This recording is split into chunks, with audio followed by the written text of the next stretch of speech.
Hello, welcome to the treehouse. Yes, I'm in a treehouse, and I can't show you a picture of it, but we're going to talk about cross-contour topography today, and the process that you go through it. This is kind of a review of what we did in class, but here we go. So the main thing you want to think about first is what is the best way to present your stones so that we can really see what the shape is. There's all sorts of different ways you can look at it. You could look at it straight from the side, or straight from the front, or straight from the top, or however you want to call those things in relationship to one another. But obviously some sort of three-quarter view that's in kind of a two-point perspective sensibility is going to be the best way. Looking down on it, but not so much down that you're not seeing the front and side very much.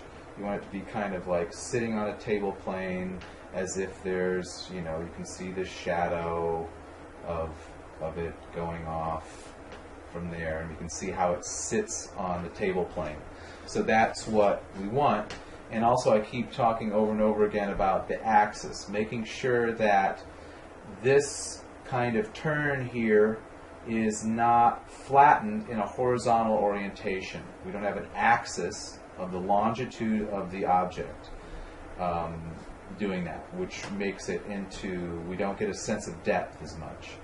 So that's the first thing and you want to have a sense of what's your three-quarter view going to be on the side, this, and then you want to I suggest making just a little orthographic sketch of each one straight on. This is what the top looks like, this is what the side looks like, this is what the front looks like. So that when you actually draw it in three-quarter view, you can hold yourself accountable to those things. One thing here that's not really working out, I don't think, too well, is the concept that this is getting broader up here than down here, and this isn't really reflecting that. This is supposed to be the small end. So in truth, I probably want to extend this out more like this and get it so that I start really getting a feeling of this shape here extending, because this is the really long axis right here, and so I want to get that so that this view reflects that. Now, make sure you're really simple at first. You can do it with a different colored pencil or a light graphite, but this is the basic, very, very simplified shape of this thing, okay? I'm not worrying about it expanding as it goes back. I'm just saying it's kind of like a trapezoid here, and here's a basic side plane, here's a basic top plane, and then there you go, okay? So that's really, really crucial. And again, I said it in yesterday's class, not Monday's class, but a lot of this class is going to boil down to top, side, and front. And also what that implies is the back, the other side, and the bottom. Okay? So really, we want to keep that as our mapping. So when I come to something such as this, which is this rock blown up, and I'm getting into all this complex nuance, the whole time I'm not losing track of when I'm top, when I go to side, and even when I go under. Okay, so I'm not always just stopping there. Well, when you have a sharp edge like here, this one's a sharp edge, and I come and stop there, okay, that's good. Just communicating that's a knife edge there. It goes like that. Sometimes it can do that. But then at times as well, you'll notice that it curves under. And when you do that, that's allowing us to think, oh, the line goes under, the form is curving. We're getting that spherical sensibility of the concept of reflected light, where we're going around the object, or when we're doing the ellipse and it's going around the object. It's totally crucial. Okay, so once you've got your major simple geometric shape, then you take it to where you get more nuance, the general shape, so that you get the secondary forms. Then you get the tertiary forms, which is mostly done with cross contour, but initially you can do things like communicating hills and valleys with other cross contours or ridge lines. So you can take just general simple cross contour journey across here, here, like what I'm doing here, and what that is doing is communicating what's going on with this shape here, okay? And then what this line is communicating is that, oh, there's a little jog here, so that when I take this down here and hit there, my lines change direction, much as like what I'm doing here. There's a little ledge here, so I'll come on this top ridge, come down, and then it'll hit this plane here and jump up, and then start again and go down, and then hit, jump up, start again and go down. And so what that's communicating is that there's a little ledge hiccup here. Same thing here. This does that as well. This goes there and then changes direction from there. So once you start doing those things, then you can choose a direction of your cross contour, and it's good. Sometimes you might have to change directions from like the front side. You could have a predominantly one direction going from the top to the side, but then it's like, well, what do you do when you get to this side? And I think it's going to be clearer if you don't do what I'm doing here, but you actually just change direction and resolve at that edge point right there. And so what I want you to watch out for is not doing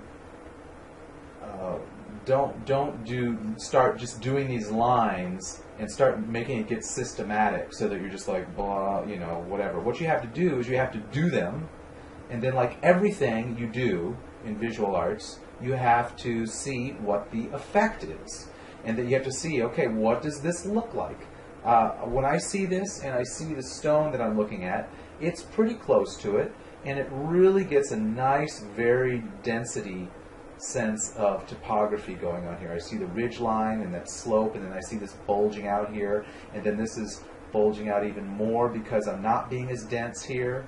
And the same thing here is that I'm getting enough variation to really reflect what's going on with the stone.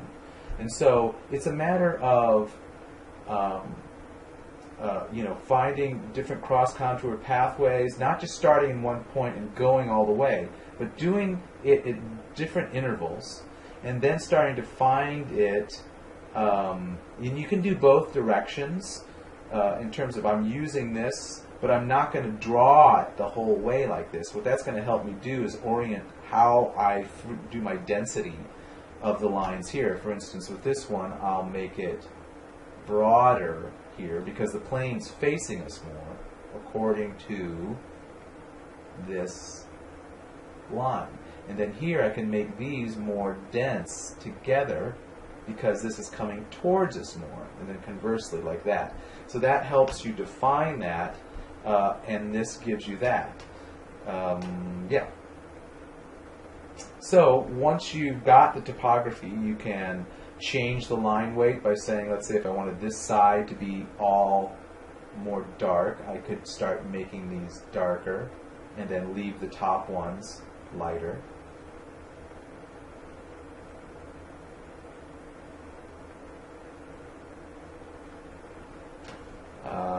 The main thing, though, is how this topography is working with the outside contour lines, like this to this. And this fits naturally into here. This is a outside to inside contour, outside to inside contour. And that really communicates that form clearly. So whenever you have an edge like this, look for opportunities where you can go in with the line.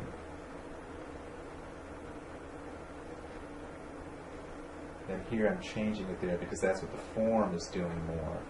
And then here that's going to be more of an overlap, like that, and that, and that.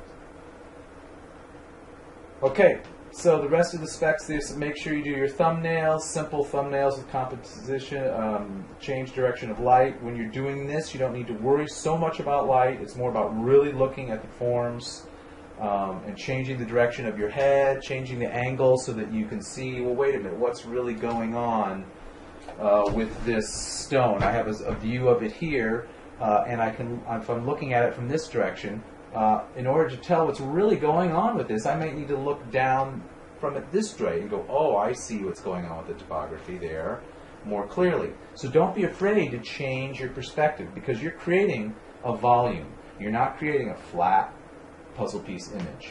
Okay? So you've got to know what's going on. That's why we have binocular vision, so we do see different perspective, and also why owls, they do this thing where they rock their head back and forth, and what they're doing is they're locating things in space dimensionally by getting a different perspective on things. So be like the owl, get a different perspective, feel the stone, try to get something really nuanced and excellent and beautiful and worthy of improving what they have on Google. All right.